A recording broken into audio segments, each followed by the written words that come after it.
प्रवासी साहित्य की श्रृंखला में आज सुनिए ब्रिटेन की प्रसिद्ध साहित्यकार दिव्या माथुर की लिखी हुई कहानी एडम और ईव। मेरी जुबानी। मैं हूँ सीमा सिंह। बात जरा सी थी। एक झन्नाटेदार थप्पड़ ईव के गाल पर पड़ा। वो संभल नहीं पाई। कुर्सी और मेज से टकराती हुई जमीन पर आ गिरी। उसका बायां हाथ स्वतः गाल पर चला गया। लगा कि जैसे उसका चेहरा उबड़ खाबड़ हो गया हो। जबड़े की हड्डियां एक दूसरे पर चढ़ गई थीं और दर्द के मारे उसका बुरा हाल था। उसने उठने की कोशिश की। उसकी आंखों के आगे तारे घूम गए। सुबह की व्यस्तता में ईव के हाथ लगने भर से मेज पर रखी दूध की खुली बोतल लुढ़क गई थी। कॉर्नफ्लेक्स में एडम दूध डालने ही वाला था कि यह दुर्घटना घट गई। एडम को एहसास हो गया कि चांटे के लिए यह समय उपयुक्त नहीं था। ईव और रॉबिन दोनों के स्कूल जाने का समय था। पड़ोस, स्कूल बस अथवा स्कूल में उसकी क्रूरता उजागर हो सकती थी। उसे सावधानी बरतनी चाहिए थी। अपने बचाव के लिए उसका दिमाग तेजी से दौड़ने लगा। I am really very sorry darling, कहते हुए एडम ने बड़े प्यार से पत्नी को सहारा देकर कुर्सी पर बैठा दिया और अपना सिर ईव के घुटनों पर रखकर उसके कदमों में बैठ गया। ऐसी परिस्थितियों में एडम के अतिरिक्त स्वयं अपने प्रति ईव की वितृष्णा चरम सीमा पर होती है, क्योंकि वो जानती है कि एडम उसकी कमजोरी का फ़ायदा उठा रहा है, फिर उसको बेवकूफ़ बना रहा है। अपने भय, भीरुता और कमजोरी पर शर्मिंदा होने के सिवा वो कुछ नहीं कर पाती। पर बस अब और नहीं, जो होगा देखा जाएगा। अधिक से अधिक वो उसकी हत्या ही तो कर सकता है। वो जिंदा है तो केवल अपने इकलौते बेटे रॉबिन के लिए। उसे देखती है तो वो फीनिक्स की मानिंद फिर जिंदा हो उठती है। प्रतिवाद के लिए ईव ने अपने भिंचे हुए दांतों को जरा सा खोला भर था कि मुंह में भरा खून यकायक फूट पड़ा, जो एडम के हाथों और कपड़ों पर भी गिरा। फकिंग हेल, कहता हुआ एडम गुसलखाने की ओर लपका। ईव किचन टिश्यूज से अपना चेहरा साफ करने लगी। खून से लथपथ टिश्यूज की लुगदी बन गई थी। इतना खून! वो अचेत हो गई। होश आया तो अपने बिस्तर पर थी। एडम नदारद था। वो उठकर सीधे गुसलखाने में पहुंची। शीशे में अपना सूजा हुआ चेहरा देखा तो उसे एक बार फिर चक्कर आ गया। ऐसी हालत में वो स्कूल कैसे जा पाएगी?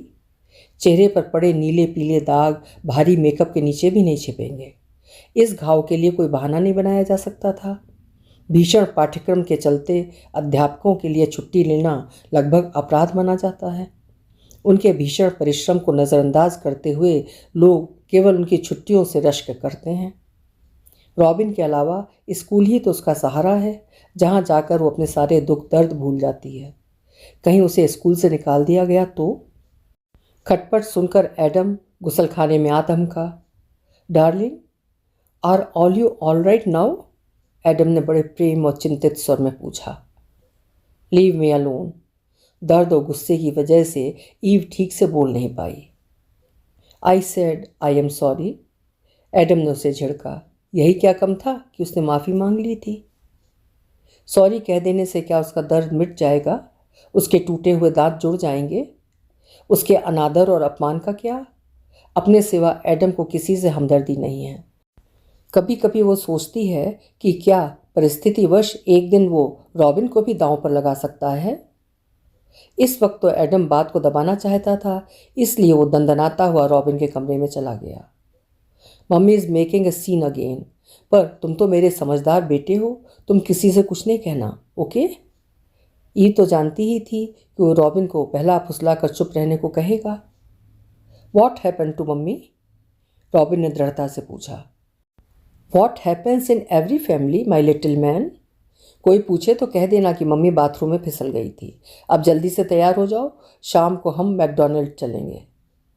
ईव के ना चाहने पर भी एडम आज रात को उसके साथ भी जोर ज़बरदस्ती करेगा और वो कसमसा कर रह जाएगी कि कहीं रॉबिन ना सुन ले। एडम सोचता है कि सेक्स से औरत को पराभूत किया जा सकता है। ऐसी रातों को ईव अतिरिक्त विरक्त रहती है। उसके मृतप्राय शरीर पर चपेटें मार मार कर जगाने के प्रयत्न में विफल एडम झुंझला कर शराब पीने बैठ जाता है या घर से बाहर चला जाता है। ईव नहीं चाहती कि वो लौटे। हर दिन दर्जनों दुर्घटनाएं घटती हैं। लोग ट्रेन और बसों के नीचे दबकर मर जाते हैं। हृदयाघात से न जाने कितने युवा लोग स्वर्ग सिधार जाते हैं, पर बदकिस्मत ईव के घर ऐसा कुछ नहीं होने वाला। जाने किन बुरे कर्मों की उसे सजा मिल रही है। विवाह के पहले ही हफ्ते में गुसलखाने में अधिक समय लगाने की वजह से एडम ने जब उसे चांटा मारा था तो वो सकते में आ गई थी। तब उसे अपनी माँ की याद बड़ी शिद्दत के साथ आई थी। लगा कि उसी वक्त भागकर माँ की गोद में छिपकर फपक फपक कर रोकर उनसे अपनी व्यथा को बांटे, पर वो हिम्मत नहीं जुटा पाई। प्रेम विवाह के बाद मायका छूट चुका था। पिता अपनी लाडली और इकलौती बेटी की शक्ल भी देखने को तैयार नहीं थे। ये घर छोड़ा तो वो कहाँ से छिपाएगी। एडम को बच्चों में कोई दिलचस्पी नहीं थी। वो नहीं चाहता था कि उनके संतान हो। जब ईव ने गर्भपात के लिए साफ इनकार कर दिया था तो एडम ने उसके पेट पर लात दे मारी थी। ईव के डॉक्टर से शिकायत कर देने की धमकी पर ही वो पीछे हटा था, क्योंकि नर्सों और डॉक्टरों द्वारा ईव के नियमित जांच के दौरान एडम की पोल खुल सकती थी। कोख में भ्रूण के साथ साथ एडम के अंतर में भी एक क्रोध पलने लगा। ईव के छोटे मोटे अपमान तो वो सुबह शाम किया करता था। कभी कभी वो उसकी पीठ अथवा कंधों पर धौल भी जमा दिया करता। हालांकि ईव अपनी सुरक्षा का ध्यान रखती थी और एडम के लौटने से पहले वो अंधेरा करके सो जाने का उपक्रम करती, किंतु जब वो लौटता तो कभी उसके बाल खींचता या उसके हाथ मरोड़ देता। वो जल्दी से उठकर दूसरे कमरे में चली जाती और कमरे को अंदर से लॉक कर लेती। स्वार्थी और मतलबी होने की वजह से एडम के अधिक दोस्त नहीं थे। वो सिर्फ अड़ोस पड़ोस की महिलाओं और रॉबिन के स्कूल की हेडमिस्ट्रेस से बना के रखता था। पिछले 2 ही महीनों में ये तीसरी बार था कि एडम ने उस पर हाथ उठाया था। पिछली बार जब रॉबिन अपने सोने के कमरे में जा चुका था, जहाँ से सुबह 7 बजे से पहले बाहर निकलने की सख्त मनाही थी, एडम ने ईव को बुरी तरह झंझोड़ डाला था। पिछली बार मेकअप के बावजूद वो अपने गले और बाहों के निशान सह अध्यापिका लिजी से छिपा नहीं पाई थी। ईव, तुम्हें काउंसिल पर भरोसा नहीं है तो रॉबिन को लेकर मेरे घर चली आओ और जब तक तुम्हें ठिकाना न मिल जाए वहीं रहो। लिजी का भरोसा दिलाने के बावजूद ईव जानती थी कि एडम से छुटकारा पाना ऐसा आसान नहीं था। वो उसे और रॉबिन को मृत्यु पर्यंत नहीं छोड़ेगा। रॉबिन को लेकर उसे छोड़कर जाने की धमकी वो उसे पहले ही दे चुका था। जब तब वो अपने बचपन के दोस्त हेनरी का जिक्र करता रहता है, जो एक प्रतिष्ठित वकील है। कहीं वे उसे रॉबिन से दूर न कर दे। इस पैकेट को गाल पर लगाने से तुम्हें मिनटों में आराम आ जाएगा, कहते हुए एडम ने फ्रोज़न मटर का पैकेट ईव के गाल पर लगाने की कोशिश की। ईव के झटक देने पर वो दांत पीस कर रह गया। रॉबिन स्कूल चला गया होता तो जरूर वो ईव पर फिर हाथ उठा देता। पिछली बार ईव के सिर्फ ये कहने पर कि एडम को अपने गुस्से का इलाज करवा लेना चाहिए, एडम ने उसका हाथ बुरी तरह मरोड़ दिया था। बाह पर पड़े बड़े बड़े नील वो सबसे छिपाती फिरी थी। सूट योरसेल्फ, कहते हुए एडम मटर का पैकेट बिस्तर पर फेंकता हुआ और पांव पटकता हुआ बैठक में टीवी के सामने जा बैठा। प्लास्टिक के पैकेट को गाल पर लगाने से ईव के भन्नाते हुए माथे को कुछ राहत मिली। वो कि किसी तरह एडम संभल जाए ताकि उसका परिवार न टूटे। गूगल सर्च से उसे क्रोध और मानसिक स्वास्थ्य के विषय में कई वेबसाइट्स मिली जो उसने एडम को भेज दी ताकि वो इस दिशा में कुछ ठोस कदम उठा पाए, लेकिन मामला और भी बिगड़ गया। उसे लगा कि ईव को लिज भड़का रही थी, जबकि वो ईव की सचमुच सहायता करना चाहती थी। उसी ने ईव को सलाह दी थी कि वेबसाइट्स पर लिखे परामर्श के अनुसार एडम के अतीत को कुरेदे। शायद कुछ ऐसा घटा हो जिसकी वजह से उसकी ये हालत हुई। सहवास के दौरान जब जब उसने एडम को कुरेदने का प्रयत्न किया, उसके हाथ सिर्फ थप्पड़ ही आए। अपनी सास से जिक्र भर करने का अर्थ था एडम का और भड़क जाना। जीपी से भी परामर्श किया, किंतु एडम तो समस्या को ही स्वीकार करने को तैयार नहीं था। वो क्या करे। लिजी गोल्ड, जिसकी सहायक के रूप में ईव को नौकरी मिली थी, की छोटी बहन एडम की पहली गर्लफ्रेंड हुआ करती थी।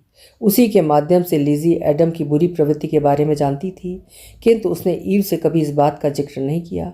किंतु जब उसने ईव की बाहों और गले पर नीले पीले निशान देखे तो वो अपने को सलाह देने से रोक नहीं पाई कि एडम यदि उस पर फिर कभी हाथ उठाए तो उसे जल्दी से जल्दी पुलिस को खबर देनी होगी। ताज़ा सबूत मिलने पर उसका केस मजबूत हो जाएगा और उसे एडम से आसानी से छुटकारा मिल जाएगा। कहना बहुत आसान होता है, विशेषतः एक नाबालिग बच्चे के साथ जिसे एडम अपने नियंत्रण में रखता है। वो स्वयं एडम की चिकनी चुपड़ी बातों में आ जाती है। प्यार मनोहार से वो उसको बेवकूफ़ बनाने में हर बार कामयाब हो जाता है। नाम के अलावा एडम ने ईव की शख्सियत ही बदल डाली थी। उसका असली नाम ईवा था। इश्कबाजी के आरंभिक दिनों में वो प्यार से उसे ईव कहने लगा और उसके न करने के बावजूद पासपोर्ट पर भी उसका नाम ईवा से ईव करवा कर ही माना था। फिर धीरे धीरे छोटी स्कर्ट्स लंबी होती चली गईं, स्लीवलेस टॉप्स की जगह बाहों वाले टॉप्स लिए गए, लंबे झुमकों की जगह साधारण स्टर्ट्स ने ले लीं। ये सब इश्क के नाम पर हुआ। आज तो एडम ने हद ही कर दी। अगली बार वो न जाने क्या करे। रॉबिन को भी खतरा हो सकता है। हेड मिस्ट्रेस को अपनी अस्वस्थता की सूचना देने के लिए ईव ने अपने मोबाइल फ़ोन के लिए हाथ बढ़ाया तो देखा फ़ोन नदारद था। जब तक सूजन उतर नहीं जाती एडम उसे किसी से मिलने नहीं देगा और ईव की खूब सेवा टहल करने का नाटक करेगा ताकि वो उसकी पोल ना खोल दे। माफ़ करना टेरेसा, ईव को फ्लू हो गया है। रात भर बेचारी खांसती रही। ईवा के मोबाइल से ही एडम ईव के प्रिंसिपल से बातें बना रहा था। वॉइस ऑन थी ताकि ईवा सुन ले कि जब वो स्कूल जाए तो उसे एडम की पुष्टि स्वरूप क्या कहना होगा। आजकल फ्लू वायरस चारों तरफ फैल रहा है। बेटे के साथ तो आपको और भी केयरफुल रहना होगा। आप भी विटामिन सी लेना मत भूलिएगा। दोनों की बातें देर तक चलती रहीं। अड़ोस पड़ोस में सबसे एडम की अच्छी दोस्ती है, पर ईव के नज़दीक वो किसी को फटकने तक नहीं देता। वो अपने परिवार से संबंध जोड़ सकती थी, किंतु एडम ऐसा बिल्कुल नहीं चाहता था। Adam is such a fabulous guy, Eve you are so lucky, लोग कहते हैं। ऐसे में किसी को उसके बारे में कुछ बताना दीवार से सिर्फ पत्थर फोड़ने के बराबर है। मर्द तो मर्द रहेंगे। एडम को कभी गुस्सा आ जाए तो तुम चुप लगा के बैठ जाया करो, वो मिनटों में ठंडा पड़ जाता है कि नहीं? और फिर वो तुम्हारे आगे पीछे भी तो घूमता होगा। एडम की माँ मॉरीन, जिसे अपने इकलौते बेटे के उग्र रूप की खासी जानकारी है, ईव को सलाह देती रहती है। लैंडलाइन है नहीं और उसके मोबाइल पर भी पहरा है। वो जानती है कि मौका मिलते ही एडम उसके फ़ोन को चेक करता है। एक शाम इसी बात पर वो भड़क उठा था कि ईव की माँ ने फ़ोन क्यों किया था। If you ever try to visit your parents, don't ever bother to come back to my house. TV पर एडम खबरें सुन रहा है जो ईव को साफ सुनाई दे रही हैं। किसी सैली चालान के विषाद भरे जीवन के विषय में बात हो रही है, जिसे आजीवन कैद से रिहा कर दिया गया है। रेडियो अनाउंसर किसी मनोचिकित्सक से बात कर रहा है। ईव ने अपने शयन कक्ष का दरवाज़ा थोड़ा सा खोल लिया है ताकि वो ठीक से सुन पाए। सैली के बेटों ने भी वही सच माना जो उसके पिता ने उन्हें सिखाया पढ़ाया था, और उसे पति की हत्या के जुर्म में आजीवन कारावास में डाल दिया गया। जब बेटे सोचने समझने लायक हुए तो उन्हें एहसास हुआ कि उनके माँ के साथ कितनी बेइंसाफ़ी हुई थी। मनोचिकित्सक कह रही है कि पतियों द्वारा सताई गई महिलाओं को जनता आज भी शक की नज़रों से देखती है। कैसे उन्हें वकीलों, ज्यूरी और न्यायाधीश के सामने पेश किया जाता है, और अधिकतर ऐसी औरतों को सबूतों की ठीक से जांच पड़ताल किए बिना ईर्ष्यालु किस्म की मतलबी हत्यारन मान लिया जाता है। डोमेस्टिक एब्यूज़ केवल शारीरिक ही नहीं होती, भावुकता, वित्त एवं सेक्स से भी जुड़ी होती है। जो औरतें हिंसा पर उतर आती हैं उन्हें केवल खराब या पागल करार दे दिया जाता है, जबकि उनकी मानसिक बीमारी उन पर किए गए अत्याचार की वजह से होती है। एडम भी तो क्रोध में ईव से यही कहता रहता है, यू आर सिक। शुक्र मनाओ कि मैं तुम्हें रॉबिन के पास भी जाने देता हूँ। अचानक एडम ने टीवी बंद कर दिया है। शायद उसे शक हो गया था कि ईव सब कुछ सुन रही थी। इसके पहले कि वो कमरे में आता, वो उठकर गुसलखाने में चली गई। प्रेम विवाह के जुर्म के लिए ईव भी तो बामशक्कत कैद की सज़ा भुगत रही है, जहाँ एक क्रूर थानेदार की तरह एडम उसे रोज़ प्रताड़ित और अपमानित करता है। ईव की सिर्फ 2 ही सहेलियाँ थीं जिनसे मिलना भी दुश्वार हो गया था। दोनों कामकाजी युवतियाँ थीं तो दिन में तो उनसे बात ही नहीं हो सकती थी। जब कभी उनके फ़ोन आते, एडम किसी न किसी बहाने उनकी बातचीत बंद करवा देता था। धीरे धीरे उन्होंने फ़ोन करना भी छोड़ दिया। रॉबिन के स्कूल में जब ईव को नौकरी मिली तो भी एडम के कान खड़े हो गए थे, किंतु उसकी नौकरी की वजह से ही रॉबिन की फ़ीस में भारी कटौती होने लगी तो वो चुप लगा गया। पर उसने वहाँ की प्रिंसिपल और उसके पति से दोस्ती गांठ ली, क्योंकि वो जानता था कि लिज़ी, जिससे उसे खतरा हो सकता था, उसकी बातों में वो नहीं आने वाली थी। वो बहुत कुछ जानती थी। ईव के अल्प वेतन पर भी एडम ने नियंत्रण रखा। ईव पूरी तरह पराधीन थी। 9 बजे के करीब ट्रे में एक लाल गुलाब के फूल के साथ एडम चाय और बिस्किट्स लिए प्रकट हुआ। ईव का मन हुआ कि ट्रे को उसके मुंह पर दे मारे और किसी तरह घर से निकल भागे। उसके दिलो दिमाग गुस्से और कुंठा से ऐसे भरे थे कि उसे कुछ और नहीं सूझ रहा था। उसकी नब्ज को एडम खूब पहचानता था कि कब, कैसे और कहाँ वो उसे पटकनी दे सकता था। ईव इस वक्त किसी तरह घर से बाहर खुली हवा में सांस लेना चाहती है। ये एडम बखूबी जानता है। वो किसी हालत में उसे अपनी आंखों से दूर नहीं होने देगा। किसी के घर आने का भी तो अंदेशा नहीं। एक केवल लिजी ही है जो एडम के दुर्व्यवहार के बारे में सब जानती है और मदद करने को तैयार है। Mummy mummy, where is my blue blazer? पूछता हुआ रॉबिन कमरे में आ पहुंचा। जल्दी से तैयार हो जाओ रॉबिन, तुम्हारी स्कूल बस आती होगी। एडम ने रॉबिन को बीच रास्ते में ही पकड़ लिया। Is mummy still in bed? श्श, मम्मी सो रही है।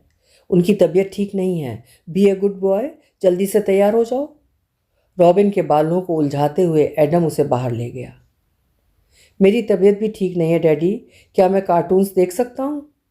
पिता के हाथ से रिमोट लेकर रॉबिन सोफे पर पालथी मारते हुए बैठ गया। ओके, आज हम दोनों टीवी देखते हैं और मम्मी के लिए सूप और ब्रेड बनाते हैं। Thank you daddy, hurray, I will bake a bread for mummy. Robin, आज तुम्हारा टेस्ट है, तुम छुट्टी नहीं ले सकते। अपने दुखते जबड़े को संभालते हुए ईव ने चिल्लाकर कहा ताकि बैठक में दोनों उसकी बात सुन लें। इसके पहले कि एडम उसे रोकता, रॉबिन भागता हुआ कमरे में आ पहुंचा, किंतु मम्मी का चेहरा देखकर वो सकते में आ गया। What happened mummy, did you have any accident? Robin ने घबरा कर पूछा। ईव ने बेटे को तसल्ली देनी चाही, किंतु उसके मुंह से कुछ नहीं निकला। सिर्फ आंसू बह निकले जो गाल पर जमे हुए खून में मिलकर धब्बों में तब्दील हो गए।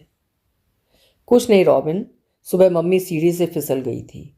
एडम ने रॉबिन के दोनों कंधों पर हाथ रखते हुए कहा और उसे बाहर ले गया। पिछली बार तो एडम ने बेटे के सामने ही ईव की पीठ पर एक धौल जमा दी थी और रॉबिन के पूछने पर कहा था कि वो तो सिर्फ मजाक कर रहा था। हालांकि ईव के चेहरे पर कुछ और ही लिखा था। बच्चे बड़े चतुर होते हैं और ऐसे बहुत से प्रश्न रॉबिन के मन में भी घूमा करते हैं। आप तो कह रहे थे कि मम्मी की तबीयत ठीक नहीं है।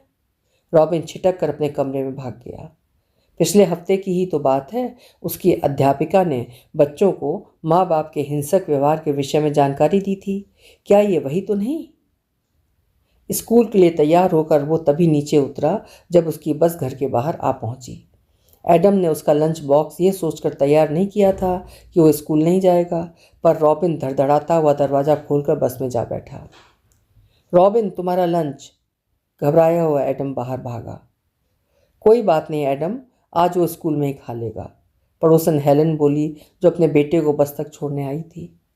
ईव और रॉबिन दोनों की तबीयत कुछ ढीली है, मैंने सोचा कि वो स्कूल नहीं जाएगा। ओह, क्या ईव बीमार है? हाँ, उसे तेज बुखार है। आजकल फ्लू का जोर है एडम, उबले पानी में शहद मिलाकर उसे दिन में कई बार पिलाओ। थैंक्स हेलन, मैं बस वही कर रहा हूँ। ईव के लिए दोपहर को मैं चिकन सूप बनाकर ले आऊँगी, वो मेरा इतना ख्याल रखती है। नहीं नहीं, इसकी कोई ज़रूरत नहीं, मैंने आज छुट्टी ले ली है।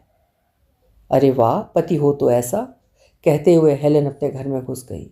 एडम ने चैन की सांस ली, पर उसे रॉबिन की फिक्र थी। प्रिंसिपल उसकी अच्छी मित्र है, यदि रॉबिन ने कुछ कहा तो अवश्य उसे फ़ोन करेगी। अधीर हुआ वो गुस्से में रिमोट पर चैनल सर्फिंग करने लगा। क्या ज़रूरत थी ईव को बिस्तर से बाहर निकलने की? करीब 1 घंटे बाद ईव तैयार होकर कमरे से बाहर निकली और बाहर के जूते पहनने लगी। एडम कूद कर उसके पास चला आया। डार्लिंग, कहाँ जा रही हो? कुछ चाहिए तो मुझे बताओ। उसका कोट उतारते हुए एडम बड़े मीठे स्वर में बोला। मन तो कर रहा था कि ईव की जमकर पिटाई कर दे। मुझे डेंटिस्ट के पास जाना पड़ेगा, मेरा दांत हिल रहा है, सपाट आवाज़ में ईव बोली। मुझे देखने दो, कहते हुए उसने ईव के मुंह में झांका। दाढ़ इतनी सूजी हुई थी कि उसे कुछ दिखाई ही नहीं दिया। मुझे नहीं लगता कि कुछ टूटा फूटा है, कल तक सब ठीक हो जाएगा डार्लिंग, हैव पेशेंस। मैं इससे ज़्यादा दर्द नहीं सह सकती।